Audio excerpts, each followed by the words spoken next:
Hello hi welcome नमस्ते, मैं नाम ऋतिक और आज हम फिर से बात करेंगे एक और इम्पोर्टेंट कंसेप्ट के ऊपर। तो ये वीडियो उन स्टूडेंट्स के लिए मोस्ट इंपोर्टेंट होने वाली है जिनके पास इग्नू में सब्जेक्ट है इंडियन इकोनॉमी सेकंड, जिसका सब्जेक्ट कोड है BECE 146। तो चलिए शुरू करते हैं आज की वीडियो को, जहां पे हम बात करते हैं ब्लॉक नंबर 2 यानी कि एग्रीकल्चरल सेक्टर के बारे में, और यूनिट नंबर 7 में हम डिस्कस कर रहे थे कैपिटल फॉर्मेशन एंड प्रोडक्टिविटी के बारे में। और आज की वीडियो का मोस्ट इंपोर्टेंट टॉपिक ये रहने वाला है कि कैसे हम एग्रीकल्चरल प्रोडक्टिविटी को इंक्रीज कर सकते हैं। ऐसे कौन कौन से मेजर्स हैं, ठीक है, ऐसे कौन कौन सी चेंजेस हैं जो एग्रीकल्चर सेक्टर के अंदर कर सकते हैं जिसके जरिए हम जो है वो प्रोडक्टिविटी बढ़ा पाएं। क्योंकि हम सब जानते हैं एग्रीकल्चर सेक्टर के अंदर प्रोडक्टिविटी बढ़ाना बहुत जरूरी है। क्यों? क्योंकि अगर मैं इंडिया जैसी कंट्री की बात कर रहा हूँ, इकोनॉमी की बात कर रहा हूँ, तो यहाँ पे हमेशा डिमांड जो है वो बढ़ती रही है एग्रीकल्चर गुड्स की, प्रोडक्ट्स की। क्यों? क्योंकि लगातार पॉपुलेशन बढ़ती रहेगी और जब पॉपुलेशन बढ़ेगी तो भाई गुड्स की डिमांड ही बढ़ेगी। तो उस अकॉर्डिंग प्रोडक्टिविटी इंक्रीज करना बहुत जरूरी है, क्योंकि रिसोर्सेज नहीं बढ़ रहे, लैंड नहीं बढ़ रही, तो सेम लैंड पे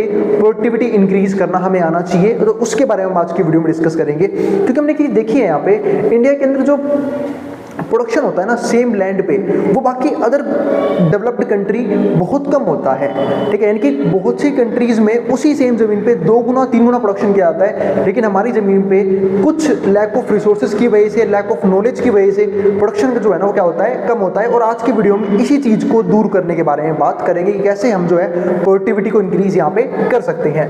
तो यहाँ पे क्या आता है, पहला point, measures to increase agricultural productivity. तो देखते हैं कैसे कैसे बदलेंगे। तो इसे कुछ पॉइंट्स है जो हम डिस्कस करेंगे।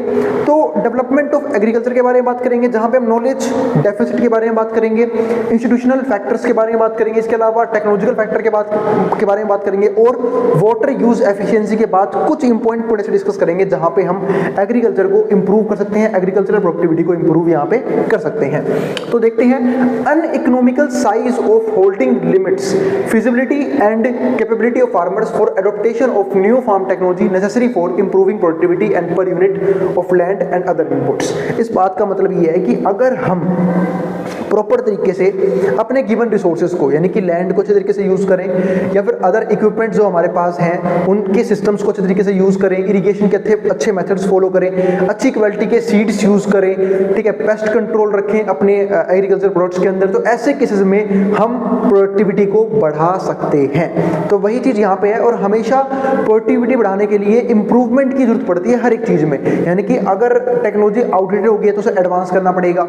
लैंड में किसी तरह की दिक्कत है, कोई न्यूट्रिएंट्स की कमी है, तो हमें उसकी जांच करवानी पड़ेगी। इसलिए हम जो है वो अब देखा होगा अपने सोइल टेस्टिंग भी करवाते हैं कि सोइल में कौन कौन से न्यूट्रिएंट्स की कमी है और कौन कौन से न्यूट्रिएंट्स भरपूर हैं, और जैसे न्यूट्रिएंट्स अवेलेबल होते हैं उसी तरह की फार्मिंग हमेशा की जाती है। इसके अलावा इरिगेशन के अच्छे सोर्सेज होना भी क्या है, बहुत जरूरी है अगर प्रोडक्शन को इंक्रीज करना है।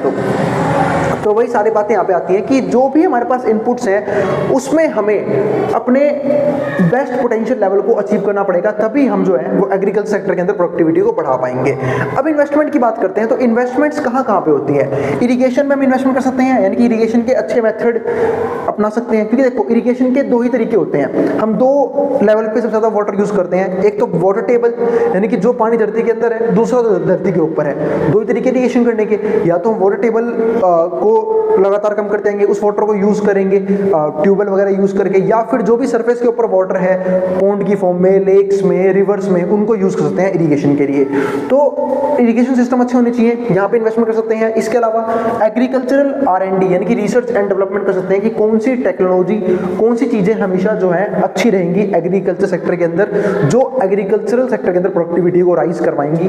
तो इसके लिए R&D करनी पड़ेगी, एक्सटेंशन, ठीक है, ट्रांसपोर्ट सिस्टम डेवलप करना पड़ेगा, ठीक है, ताकि प्रॉपर ट्रांसपोर्ट सिस्टम हो, तो कोई भी चीज जो है वो इजीली, यानी कि अगर किसी भी फार्मर को कोई भी प्लांट चाहिए, कोई भी इक्विपमेंट चाहिए, ठीक है, कुछ भी सीड्स चाहिए, फर्टिलाइजर चाहिए, वो तुरंत अवेलेबल हो जाए।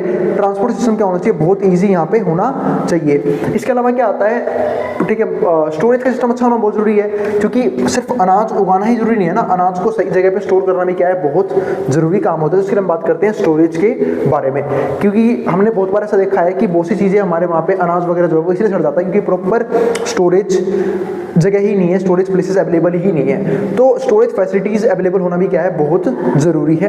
ठीक है। तो स्टोरेज की बात कर ली, मार्केट और इलेक्ट्रिसिटी, क्योंकि पावर सप्लाई की जरूरत पड़ेगी, जो अलग अलग इक्विपमेंट्स हम यूज कर रहे हैं उनको पावर चाहिए, तो इलेक्ट्रिसिटी क्या होनी चाहिए, अवेलेबल होनी चाहिए। इसके अलावा मार्केट भी अच्छा होना चाहिए, जहाँ पे जो फार्मर्स हैं वो इजीली अपने गुड्स को सेल कर पाएं, जो भी फाइनल प्रोडक्ट बनाए गए हैं एग्रीकल्चर सेक्टर के अंदर उसे सेल कर पाएं। इसके अलावा जो भी उन्हें फार्म इनपुट चाहिए वो खरीद पाएं, ठीक है, बाकी जगह से वो भी जरूरी है। तो are to be made by state government, और ये सारी इन्वेस्टमेंट जो है वो या तो स्टेट गवर्नमेंट करेगी, ठीक है, ऑल्दो सेंट्रल गवर्नमेंट भी यहाँ पे इन्वेस्टमेंट कर सकती है, also invest in these areas, इन सारे एरियाज में। तो ये तो हो गई एक बेसिक सी बात कि कैसे हम एग्रीकल्चर प्रोडक्टिविटी को इंक्रीज कर सकते हैं, इसका इंट्रोडक्शन। अब थोड़ा इसको ना डिटेल में समझते हैं। तो डेवलपमेंट ऑफ एग्रीकल्चर, तो एग्रीकल्चर डेवलपमेंट बहुत जरूरी है, क्योंकि one of the major important sector है इंडियन इकोनॉमी के लिए और किसी भी इकोनॉमी के लिए, क्योंकि इसका जब ये डेवलप होगा तो कहीं ना कहीं जो बाकी सेक्टर हैं, इंडस्ट्रीज जिनको रॉ मटेरियल कहाँ से मिलते हैं, एग्रीकल्चर सेक्टर से, ट्रांसपोर्टेशन या फिर सर्विस सेक्टर जो है, टर्शियरी सेक्टर, वो दोनों पे डिपेंडेंट होता है, प्राइमरी पे भी और सेकेंडरी पे भी।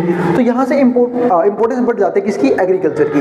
तो यानी कि अगर एग्रीकल्चर सेक्टर अगर बढ़ेगा तो मैन्युफैक्चरिंग में भी राइज आएगा, और जो सर्विस सेक्टर है वो भी अपना भी क्या हो जाएगा, ग्रो करना शुरू कर देगा। तो depends on ability and willingness of the state government to investment in agriculture.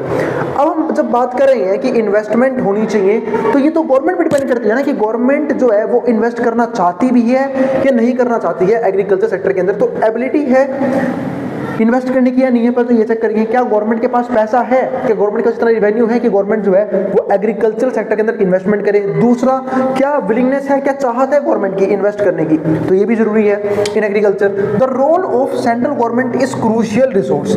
अब यहाँ पे जो सेंट्रल गवर्नमेंट का रोल है वो भी क्रूशियल होता है स्टेट गवर्नमेंट से भी। क्यों?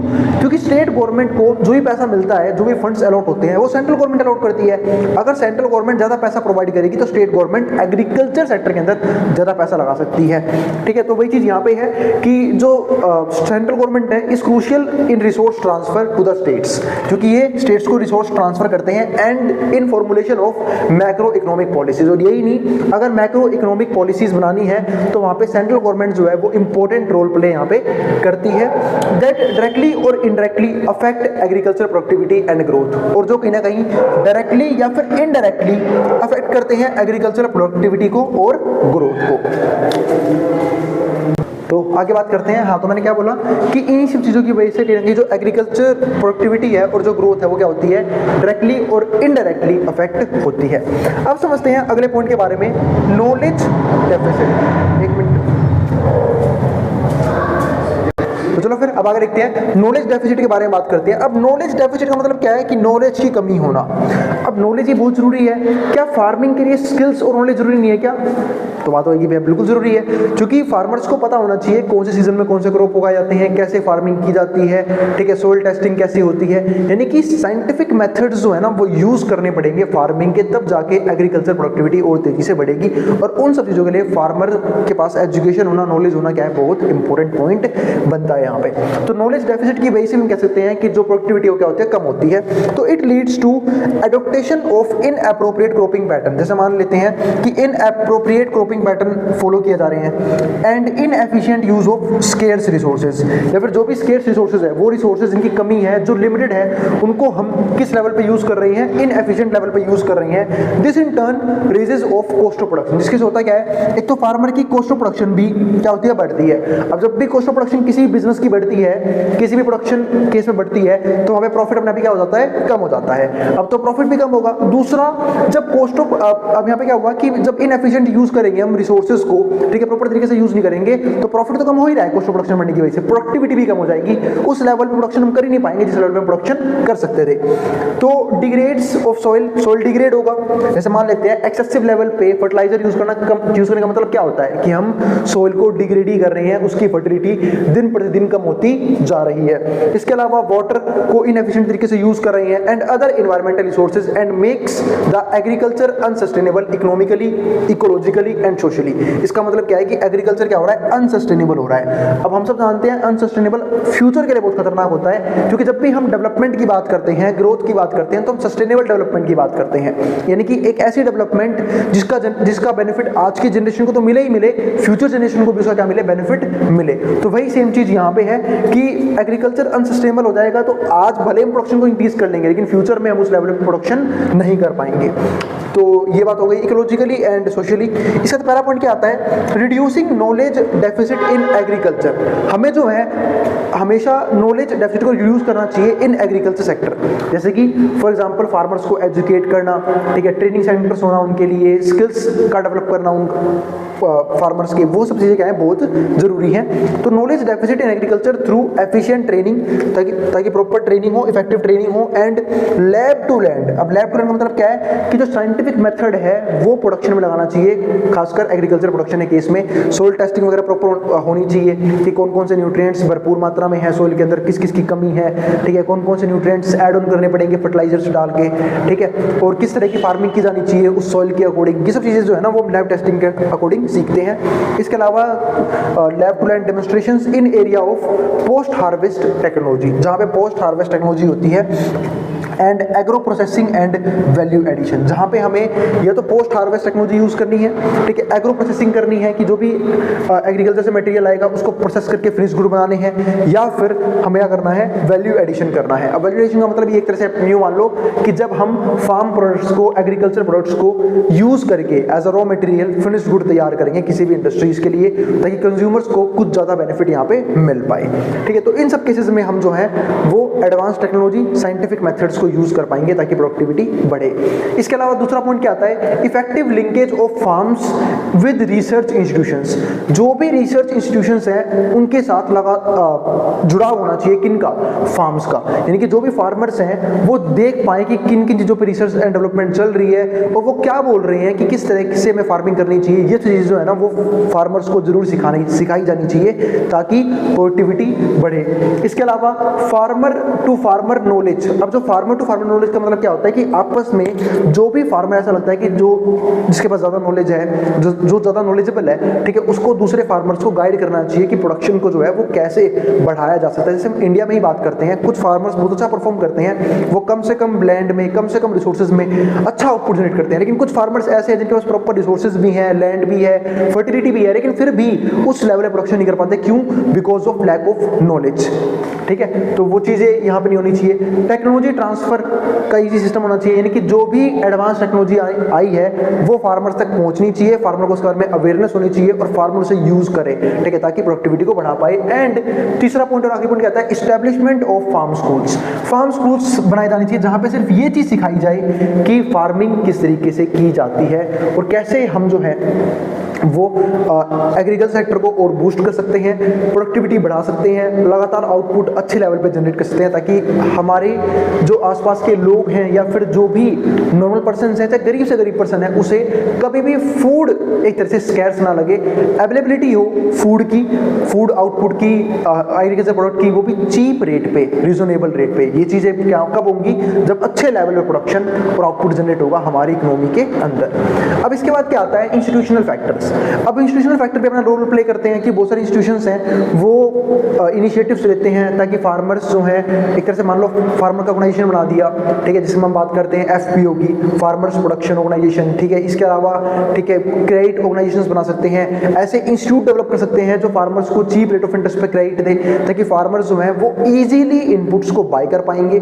ठीक है, चीप रेट ऑफ इंटरेस्ट पर लोन मिल जाएगा। और जो भी चीज़ वो करना चाहते हैं, जो भी वो चीज़ ट्राई करना चाहते हैं, कोई नया इक्विपमेंट, ठीक है, कुछ नई टेक्नोलॉजी ट्राई करनी है, ठीक है, तो वहाँ पे ट्राई कर सकते हैं पैसों की बदौलत। क्यों? क्योंकि उन्हें जो लोन है वो बहुत ही चीप रेट ऑफ इंटरेस्ट में मिल रहा है। तो इंस्टीट्यूशनल फैक्टर भी बहुत इंपॉर्टेंट रोल प्ले करते हैं प्रोडक्टिविटी को बढ़ाने में। तो India initiated land reforms, India ने बहुत सारे लैंड रिफॉर्म्स किए and abolished the feudalistic agrarian structure, और जो भी फ्यूडलिस्टिक एग्रीकल्चर सिस्टम था उसको यहाँ पे कर दिया, खत्म कर दिया। यानी कि पहले क्या था कि लोग जो है वो जितनी मर्जी लैंड होल्डिंग्स का कर सकते थे, लेकिन आज के टाइम वो चीज़ पॉसिबल नहीं है। ये गवर्नमेंट ने रोक लगा दी है, ठीक है, कि एक पर्सन जो है वो एक स्पेसिफिक अमाउंट तक ही लैंड को अपने पास होल्ड कर सकता है, उससे ज़्यादा वो पर्सन लैंड होल्ड नहीं कर पाएगा। तो ये चीज़ जरूरी है। However these are still number of institutional bottlenecks which are responsible for low productivity in agriculture. लेकिन बहुत से इंस्टीट्यूट बना तो दिए, लेकिन दिक्कत क्या है उनके साथ कि वो अपनी रिस्पॉन्सिबिलिटी, अपनी अकाउंटेबिलिटी प्रॉपर तरीके से नहीं निभा रहे हैं, जिसकी वजह से हमें लो प्रोडक्टिविटी देखने को यहाँ पे मिलती है। यानी कि इंस्टीट्यूट हैं तो बट नाम के हैं, फार्मर्स की किसी भी तरीके से हेल्प नहीं हो रही उन इंस्टीट्यूट की। फॉर एग्जाम्पल जैसे मान लेते हैं कि गवर्नमेंट कोई योजना लेके आई, जैसे कि हम बात करते हैं KCC की, किसान क्रेडिट कार्ड की। अब गवर्नमेंट ले तो आई, ठीक है, लेकिन दिक्कत क्या है कि उस क्रेडिट कार्ड का बेनिफिट किसानों को मिल ही नहीं रहा, फार्मर्स को मिल ही नहीं रहा, फार्मर्स को लोन नहीं मिल रहे, तो क्या फायदा उस इंस्टीट्यूशन का। तो यही चीज यहाँ पे है कि एग्रीकल्चर के अंदर जब इंस्टीट्यूशन बनेंगे भी और उनका बेनिफिट फार्मर्स को मिलेगा, तब जाके जो प्रोडक्टिविटी वो बढ़ेगी। द एब्सेंटी लैंड ओनर्स, अब ऐसे भी लैंड ओनर्स जो एब्सेंट है और उनकी जमीन क्या पड़ी है, खाली पड़ी है, वहां पे किसी तरह का प्रोडक्शन नहीं हो रहा, तो वो भी क्या है, जैसे वेस्ट ऑफ रिसोर्स ही है। इसके अलावा lack of security of land tenure, land tenure को लेकर कोई भी सिक्योरिटी नहीं है। इनएडिक्वेट इंफ्रास्ट्रक्चर सपोर्ट सिस्टम, यानी कि कोई भी इंफ्रास्ट्रक्चर सपोर्ट सिस्टम नहीं है, या फिर इनएडिक्वेट है, प्रॉपर तरीके से इंफ्रास्ट्रक्चर डेवलप नहीं हो रखा है, जिस चीज की वजह से फार्मर्स को बहुत से रिसोर्सेज में कई बार क्या होता है, लैक महसूस होता है, कमी महसूस होती है, जिसकी वजह से फार्मिंग की प्रोडक्टिविटी कम हो जाती है। तो support in terms of institutional credit, जैसे मैंने क्रेडिट की बात कर ली, क्रेडिट अवेलेबल नहीं है प्रॉपर अमाउंट में, ठीक है। ट्रांसपोर्ट सिस्टम अच्छा नहीं है, तो जिसकी वजह से क्या हो रहा है कि वो जो भी फार्मर्स को इनपुट चाहिए वो अच्छे तरीके से नहीं मिल पा रहे, प्रॉपर टाइम पे नहीं मिल पा रहे, या फिर जो भी उन्हें चीजें बाहर भेजनी है वो प्रॉपर भेज नहीं पा रहे अपने गुड्स को, ठीक है। तो ट्रांसपोर्ट सिस्टम इफेक्टिव नहीं है। मार्केट एंड स्टोरेज प्रोसेसिंग अच्छी नहीं है, facilities etcetera have continue to the factors of deterrent in raising productivity. तो ये सब कुछ ऐसी दिक्कतें हैं जो लगातार प्रोडक्टिविटी को रोक के बैठी है, स्टैग्नेट करके बैठी है, बढ़ने नहीं दे रही है। अगर ये सब चीजें सुधरेंगी, इंप्रूव होगा, इन सब चीजों में इंप्रूवमेंट आएगा, तो प्रोडक्टिविटी बनाना भी क्या हो जाएगी, राइज होनी शुरू हो जाएगी। इसके बाद टेक्नोलॉजिकल फैक्टर भी क्या है, बहुत इंपॉर्टेंट है कि फार्मर जो है वो प्रिमिटिव मेथड्स यूज ना करें, जो भी साइंटिफिक मेथड है तो वो यूज करें। दूसरा, जो भी एडवांस इक्विपमेंट, एडवांस टेक्नोलॉजी जो भी यूज करनी चाहिए फार्मिंग को और ज्यादा बेहतर करने के लिए, और ज्यादा प्रोडक्टिविटी को बढ़ाने के लिए, वो उन्हें यूज करने चाहिए। इसके लिए टेक्नोलॉजिकल फैक्टर्स जो है वो बहुत इंपॉर्टेंट रोल प्ले यहाँ पे करते हैं। तो farm technologies can be classified into 2 categories. अब जो फार्म टेक्नोलॉजी है यहाँ पे हम 2 कैटेगरीज के अंदर देखते हैं। ये एक तो स्केल न्यूट्रल। स्केल न्यूट्रल का मतलब ऐसी टेक्नोलॉजीज होती हैं जो आप कितनी ही अमाउंट ऑफ लैंड पे कर सकते हो, यानी कि अगर लैंड जो है वो ज्यादा है तब भी हम उसे यूज कर पाएंगे, कम है तब भी हम उसे यूज कर पाएंगे। इसको बोलते हैं स्केल न्यूट्रल, जहां पे स्केल से कोई फर्क नहीं पड़ता, हम किस लेवल पे फार्मिंग करने से कोई फर्क नहीं पड़ता, बट इजीली हम जो है फार्मिंग कर पाएंगे। इसके अलावा नॉन स्केल न्यूट्रल की बात कर लेते हैं। जब मैं बात कर रहा हूँ नॉन स्केल न्यूट्रल की, तो नॉन स्केल न्यूट्रल का मतलब पता है क्या होता है कि इसको आप सिर्फ जो है एक स्पेसिफिक टाइप ऑफ लैंड पे ही अप्लाई कर पाओगे, आप हर जगह से यूज नहीं कर सकते। इसके बाद क्या आता है, technological progress leads to commercialisation and capitalisation of agriculture and increase productivity.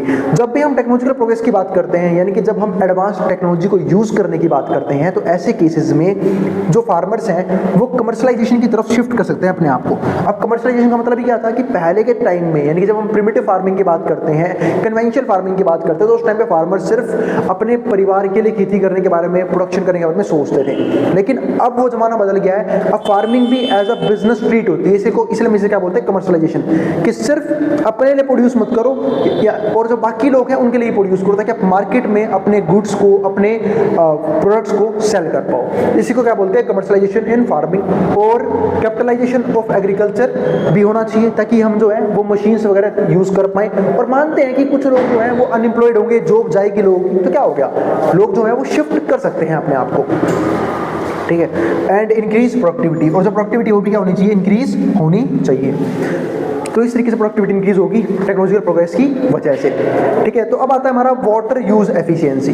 तो वाटर यूज एफिशिएंसी में क्या होता है कि भाई मैंने पहले बोला कि जो वाटर है वो प्रॉपर अमाउंट में अवेलेबल होना बहुत जरूरी है, एडिक्वेट अमाउंट में होगा तभी जो है फार्मर्स है वो अच्छे लेवल पे प्रोडक्शन कर पाएंगे। क्योंकि जब हम हाई वैरायटी सीड्स की बात करते हैं, ठीक है, या फिर अच्छी क्वालिटी की प्रोडक्शन की बात करते हैं, तो उसके लिए प्रॉपर अमाउंट में पानी होना, इरिगेशन होना प्लांट्स का, वो भी क्या है, बहुत जरूरी है, ठीक है। तो इसके लिए मैंने बोला ही स्टार्टिंग में कि दो तरह की चीजें हम यूज कर सकते हैं। पहला क्या, सरफेस वाटर, दूसरा ठीक है वाटर टेबल हम यूज कर सकते हैं, यानी कि जो धरती के अंदर पानी है, सरफेस के अंदर जो पानी है वो भी हम यूज कर पाएंगे। तो वाटर यूज एफिशिएंसी हमने यहाँ पे बात कर ली। अब यहाँ पे कुछ चीजें हैं इंपॉर्टेंट जिसमें फोकस कर सकते हैं कि करके सारे पॉइंट समझ लेते हैं, लास्ट में समराइज कर रहा हूं मैं इसे बस। तो पहला क्या आया, public investment in agriculture infrastructure होना चाहिए, यानी कि गवर्नमेंट इन्वेस्टमेंट करे एग्रीकल्चर इंफ्रास्ट्रक्चर के अंदर, ये बहुत जरूरी है। क्योंकि मैंने प्रीवियस वीडियो में भी ये बात की थी कि जब तक पब्लिक इंफ्रास्ट्रक्चर नहीं होगा, जब तक गवर्नमेंट इनिशिएटिव नहीं लेगी इंफ्रास्ट्रक्चर के अंदर, स्टार्टिंग में इन्वेस्टमेंट नहीं करेगी, तब तक कोई भी जो प्राइवेट सेक्टर है वो इन्वेस्टमेंट नहीं डालेगा सेक्टर के अंदर। तो इसलिए बेसिक पब्लिक इंफ्रास्ट्रक्चर जो है वो पब्लिक इन्वेस्टमेंट के जरिए ही आता है। दूसरा पॉइंट क्या आया, developing an appropriate training infrastructure at block level, यानी कि एप्रोप्रिएट ट्रेनिंग होनी चाहिए लोगों की, उन्हें फार्मिंग के अंदर स्किल्स प्रोवाइड करनी चाहिए, उन्हें सिखाया जाना चाहिए, उन्हें प्रॉपर नॉलेज प्रोवाइड करनी चाहिए कैसे फार्मिंग वगैरह जो है वो की जाती है, चाहे वो ब्लॉक लेवल हो, फॉर इंप्रूविंग ह्यूमन कैपिटल, ताकि ह्यूमन कैपिटल जो है वो इंप्रूव हो। यानी कि ह्यूमन बींग्स जब नॉलेजफुल होंगे, जब उनके पास स्किल्स होंगी, तो वो एसेट्स बनेंगे, वो प्रोडक्शन को और अच्छे तरीके से करेंगे ताकि प्रोडक्टिविटी को बढ़ाया जा सके, आउटपुट लेवल को बढ़ाया जा सके। तो इसके बारे में समझ लिया। इसके बाद हमारे पास तीसरा पॉइंट क्या आता है, integrating Indian agriculture with global value chain, यानी कि जो ग्लोबल वैल्यू चेन है ना, उसके साथ हमें इंटीग्रेट करना पड़ेगा हमारे एग्रीकल्चरल सिस्टम को। ये नहीं कि एग्रीकल्चर जो है वो फ्यूचर सॉरी जो बाकी फॉरेन कंट्रीज है वहां पे तो अलग तरीके की हो रही है कि वहां पे बढ़िया टेक्नोलॉजी यूज हो रही है, एडवांस्ड इक्विपमेंट्स यूज कर रहे हैं हम, ठीक है, बेहतर मेथड्स यूज कर रहे हैं। लेकिन हमारे देश में क्या है कि भाई सिंपल टेक्नोलॉजी, प्रिमिटिव फार्मिंग के जरिए हम प्रोडक्टिविटी बढ़ाने की कोशिश करें तो कभी भी नहीं बढ़ेगा। यानी कि हमें फॉलो करने पड़ेंगे उन इकोनॉमीज को, फॉलो करना पड़ेगा उन इकोनॉमीज को, उन फार्मर्स को जो अच्छा कर रहे हैं, कम से कम इनपुट में बेहतर से बेहतर आउटपुट जनरेट करने की कोशिश कर रहे हैं। इसके बाद फोर्थ पॉइंट क्या आता है, develop a market for custom hiring services in farm implements, यानी कि हमें एक मार्केट डेवलप करना चाहिए फॉर कस्टम हायरिंग सर्विसेज, ठीक है, ताकि हम सर्विसेज वगैरह टाइम पे इंप्लीमेंट कर पाएं, जो भी मेथड में इंप्लीमेंट करना है टाइम पे इंप्लीमेंट कर पाएं, यूं ना कि इसमें देर हो जाए। तो ये चीज़ बहुत जरूरी है। Fifth point, protecting farmers from technology, technology protect करना बिल्कुल जरूरी है कि टेक्नोलॉजी जब भी एडवांस हो तो फार्मर्स को वो एडवांस टेक्नोलॉजी प्रोवाइड की जानी चाहिए, चाहे वो गवर्नमेंट प्रोवाइड करे, चाहे लोन को इतना ईजी कर दे कि जो फार्मर्स है उन पर्टिकुलर टेक्नोलॉजी को लेकर लोन वगैरह ले पाए, ताकि फार्मर जो है वो कहीं ना कहीं आउटडेटेड टेक्नोलॉजी की वजह से पीछे नहीं जाना चाहिए। तो ये जरूरी है। एंड मार्केट फेलियर से बताया जाना बहुत जरूरी है। कई बार क्या होता है, क्रॉप फेलियर हो जाता है, मार्केट फेलियर हो जाता है, जिसकी वजह से जो फार्मर्स हैं उनकी प्रोडक्शन और उनका आउटपुट बिकता नहीं है, जिनकी वजह से बहुत लॉस होता है और वो डीमोटिवेट हो जाते हैं फ्यूचर में फार्मिंग से। इसके बाद क्या आता है, सिक्स्थ, डाइवर्सिफिकेशन, यानी कि जो फार्मर्स हैं उनको हम शिफ्ट कर सकते हैं, ठीक है, जैसे कि फॉर एग्जांपल हॉर्टिकल्चर की तरफ, या फिर लाइफ स्टॉक, या फिर एनिमल हस्बेंड्री, ये चीज़ें भी फार्मर्स के पास होनी चाहिए। डाइवर्सिफिकेशन होना चाहिए फार्मर्स के पास भी, कि वो सिर्फ अनाज पे ध्यान ना दे, सिर्फ अनाज की प्रोडक्शन पे ध्यान ना दे, बाकी जो अदर सेक्टर्स हैं जो एग्रीकल्चर से जुड़े हुए हैं, फॉर एग्जांपल एनिमल हस्बेंड्री की बात कर ली, या फिर जो मल्टीपल क्रॉपिंग के बेनिफिट्स हैं वही फार्मर्स को मिलने चाहिए, ताकि फार्मर्स जो है वो पर्टिकुलरली सिर्फ किसी एक क्रॉप पे डिपेंडेंट ना हो, उसके पास मल्टीपल ऑप्शंस हो, कि अगर एक क्रॉप फेल भी हो गया तो उसके पास बाकी ऑप्शंस अवेलेबल हैं जो उसे बचाएंगे। क्योंकि फार्मर्स के लिए जो स्टॉक, जो प्रोडक्शन है, या फिर जो आउटपुट है, या फिर जो वो अलग अलग चीज़ों की प्रोडक्शन करते हैं, अलग अलग फूड ग्रेन्स की प्रोडक्शन करते हैं, वो एक तरह से उनके लिए क्या होता है, एसेट्स होता है। तो क्यों जरूरी है कि वो सिर्फ एक ही चीज़ का प्रोडक्शन करें, मल्टीपल प्रोडक्शन क्यों ना करें, ताकि कम से कम अगर 3-4 प्रोडक्शन कर रहे हैं, अगर किसी एक में थोड़ा बहुत लॉस हो भी गया, नुकसान हो भी गया, तो बाकियों में जो प्रॉफिट मिलेगा वो उसे कवर कर लेगा। तो ये सब कुछ बेनिफिट्स थे जिनके जरिए हम एग्रीकल्चर के अंदर प्रोडक्टिविटी को बढ़ा सकते हैं। तो उम्मीद है आपको सारे पॉइंट समझ में आए होंगे। फिर भी कोई भी क्वेरी बची हो, कोई भी डाउट रह गया हो, आप कमेंट बॉक्स में कमेंट कर देना, मैं इन क्वेरीज को सोल्व करने की पूरी कोशिश करूंगा। अब हम मिलेंगे अगली वीडियो में जहां पे हम बात करेंगे इसके नेक्स्ट कंसेप्ट के बारे में, ठीक है। और अगर भाई वीडियो पसंद आई तो वीडियो को लाइक भी कर देना और चैनल को सब्सक्राइब भी कर देना ऐसे वीडियोस के लिए। उन बच्चों में शेयर भी कर देना जिन बच्चों का एग्जाम होने वाला हो सेम सब्जेक्ट का। अब इसको जो उतार सकता है मटर बोर्ड के सामने से। नोट्स के लिए आप इस नंबर पर 9667836336 व्हाट्सएप करके नोट्स भी ले सकते हैं।